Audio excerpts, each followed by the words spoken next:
کشمیر میں یوم سیاح کے حوالے سے جرمنی کے شہر برلن میں پاکستان کے سفارت خانے میں سیمینار ہوا، جس میں جرمنی میں پاکستان کے سفیر سید حسن جاوید اور انسانی حقوق کے نمائندوں رفعت وانی، ڈاکٹر منصور نوشاری نے شرکت کی۔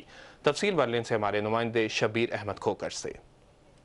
انسانی حقوق کی خلاف ورزیوں کو اجاگر کرنے کے لیے انسٹیٹیوٹ برائے کلچر ڈپلومیسی برلن میں ایک سیمینار منعقد ہوا، جس میں طلباء، اساتذہ، جرمن اور پاکستانی صحافیوں سمیت کشمیری کمیونٹی نے بڑی تعداد میں شرکت کی۔ شرکاء سے خطاب کرتے ہوئے سفیر پاکستان سید حسن جاوید نے کہا کہ جنوبی ایشیا میں دائمی امن قائم کرنے کے لیے کشمیر کے مسئلے کا حل ایک بنیادی ضرورت ہے۔ جب تک دنیا میں دور معیار کی سیاست ختم نہیں ہو جاتی، اس وقت تک امن کا قیام ایک خواب رہے گا۔ اس موقع پر محترمہ رفعت وانی نے کہا کہ کشمیر میں بسنے والے لاکھوں لوگ پچھلی 7 دہائیوں سے یہ ظلم سہ رہے ہیں۔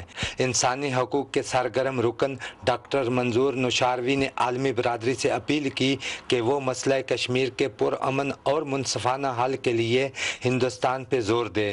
اس موقع پر شہید ہونے والے کشمیریوں کے لیے 1 منٹ کی خاموشی اختیار کی گئی۔ شبیر احمد کھوکر، پاکستان ٹیلی ویژن نیوز، برلن، جرمنی۔